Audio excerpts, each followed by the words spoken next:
Ayan mga paryente, isang maganda umaga. Nandito ho tayo ngayon sa ating talong. Ito po yung yung variety po nito ay Calixto F1 powered by East West. Napakaganda po nila mga paryente. Ang ganda po ng bulas po nila. Kaso nga lang medyo sa tagiliran po napaka sukal na rin po yung mga damo mga paryente. Bali dalawang batches po ito. Itong malapit po sa atin, ito po yung naunang batch. Tapos nung nandoon sa malayo, yun po yung pangalawang batch. Pero pagdating ng araw mga paryente, ito yung parang magpang-abot na rin po ito. Hahabol din po yung pangalawang batch. Ayan. At mukhang sobrang sukal ng mga paryente. Yung mga kasamahan po natin ngayon lahat po ay nandoon sa namimitas po ng kalamansi. Kasi pag mayroon po kasing order sa kalamansi, talagang full force po. Kasi yung kalamansi naman matrabaho po mga paryente, kaya nandoon po sila lahat namimitas. At mamaya po pag natapos po sila, ito papadamo na rin po natin dito.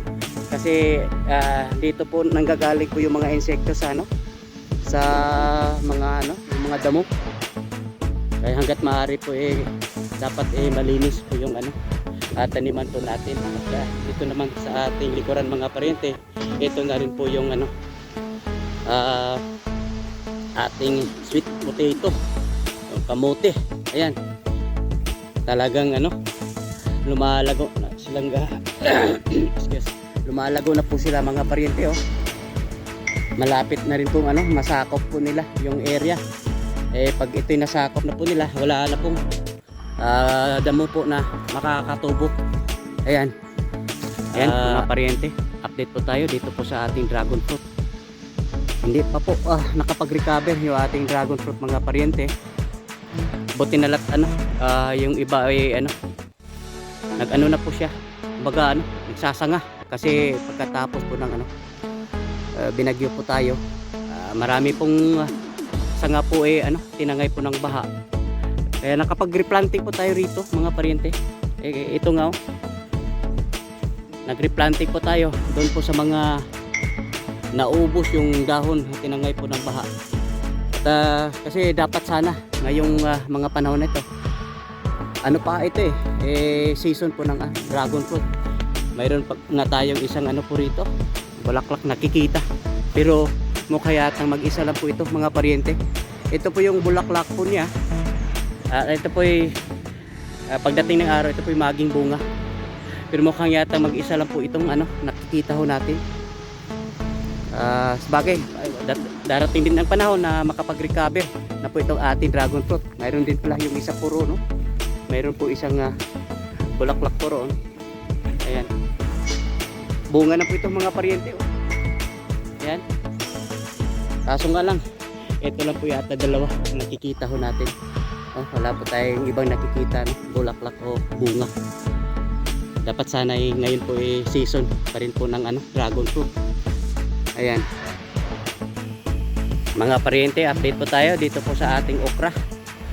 Napaka ganda po yung ating okra mga paryente, pero mukha yatang kinakabahan po ako rito. Kasi base na rin po sa ating karanasan, pag sobrang taba po mga paryente, matagal siya mamumunga. Pag namumunga po siya, madalang na po, kukunti lang po yung may ibibigay po niya yung bunga. Hindi ko alam mga paryente, mukha yatang wala sa libro po yan. Pero ilang beses na rin ho kasi tayo nakapagtanim po ng okra. Yan pong napapansin po natin, pag sobrang taba, mukha yata yung ay doon na pupunta sa dahon. Ayan, napakalago kasi yung ating okra mga paryente. At naghahanap po ako ng yung bulaklak, kasi pag ganito po dapat nasa flowering stage na po ito mga paryente. Ayan, may bulaklak po rito mga paryente. Ayan, so yung ating pipino at saka yung ating okra nasa flowering stage na mga paryente. Ayan, nasa tabi lang po tayo ng ating greenhouse, kaya tutuloy tayo doon. Update din po tayo dito po sa loob po ng ating greenhouse, yung ating litos. Yan. Ito na po yung ating lettuce mga pariente. Ako po'y nagtataka ba't hindi po gumaganda po yung ating lettuce. Samantalang yung ating mga linyada po ay napakalinis. Mukha yata nangangapa yung po ating tagapangasiwa po rito.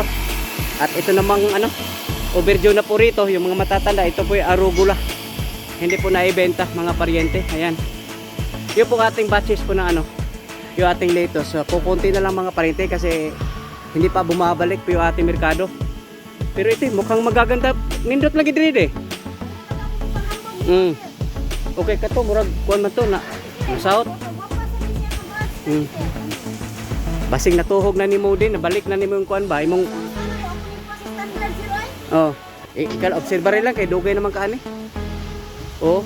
Kay gatuod jud kung mga nindot kay atong kuan ba kay limpyo kuan. Ayan at yung pong po doon mukhang po yun overdue na po ito mga pariente. Matanda na po itong itong nasa unahan. Ito na nga nagjuju po ito noong May 29 pero ang liliit po nila mga pariente. Ayan, ito po yung sumunod. Mukhang ito dalawang magkasunod na batches po hindi kagandahan. Sana makakabawi na po tayo doon po sa yung sabi ni kasamang said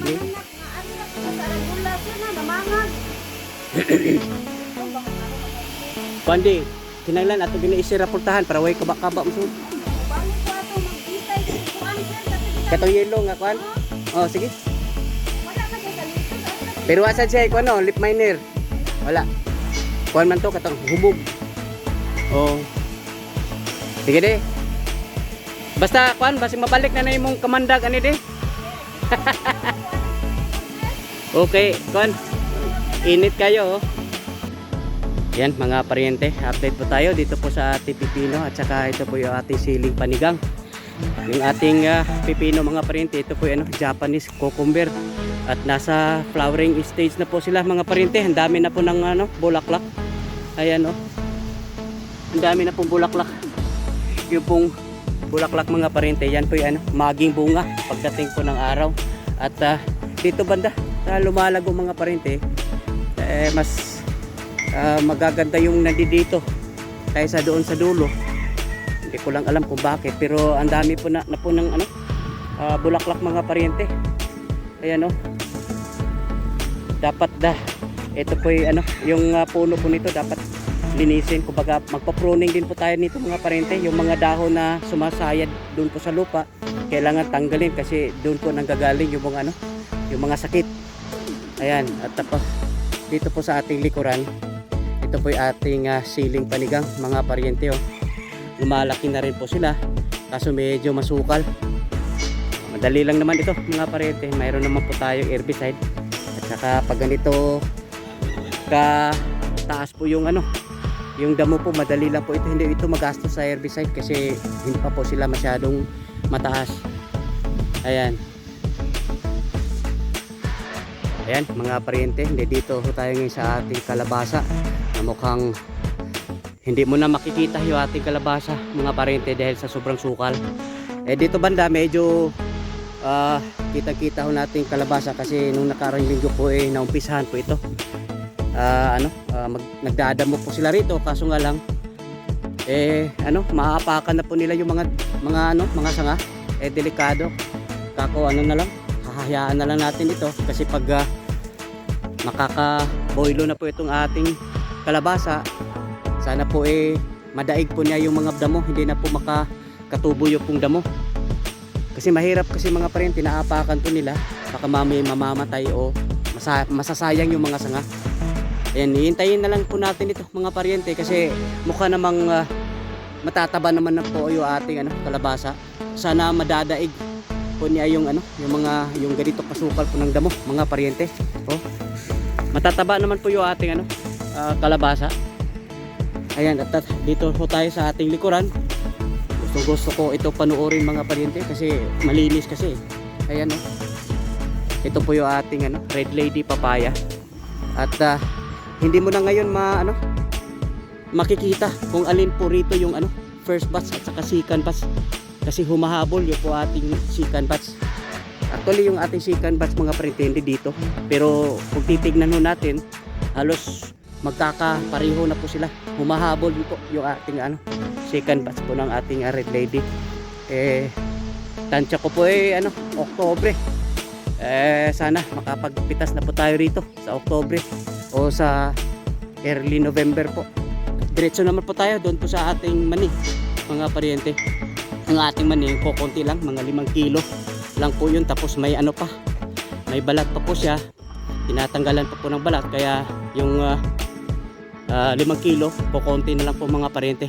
Pero ang kagandahan po nitong mani mga paryente, ito po ay nagpapabalik po ng sigla po ng lupa.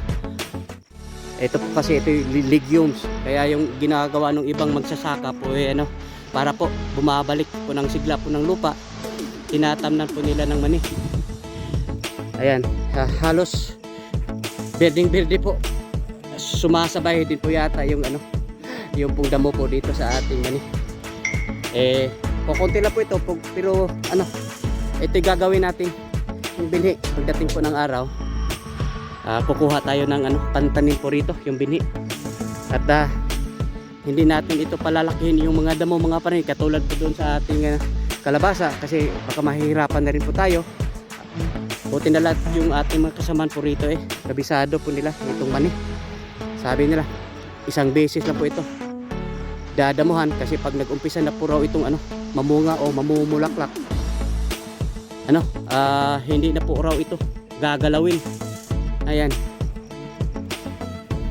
yan mga paryente, ito pong mga drums po rito. Ito po yung ginagamit natin nung araw sa ating drip irrigation. Wala na ho kasi tayong balak mag drip irrigation, kasi ako po ay isang fan po ng pabaha. Gusto ko talaga yung pabaha. Ayan, at yan, pinapakuha ko at pinapagtakpan ko po yung mga butas. Mayroon po kasi mga butas po rito sa loob. Gagamitin po natin itong mga paryente, kasi kung makikita ho ninyo, may nakaumbok yan. Po yan? Chicken dung. Mga 3 truck po yata yan. Mga 3 o 4 na buwan na po yan. Kaya ang gagawin po natin mga paryente, ibababad po natin yan sa tubig dito po. Tapos ferment po natin ng isang gabi. Kinabukasan po ito po gagamitin po natin pang pandilig dito po sa ating halaman.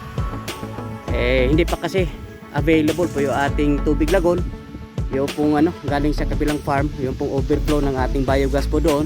Yun kasi po yung ginagamit natin, pabaha. Masustansya kasi yun. Pero sa ngayon po hindi pa po nagawa po yung yung pong linyada po niya papunta po rito, kasi tinangay din po kasi ng baha. Yan po yung yan po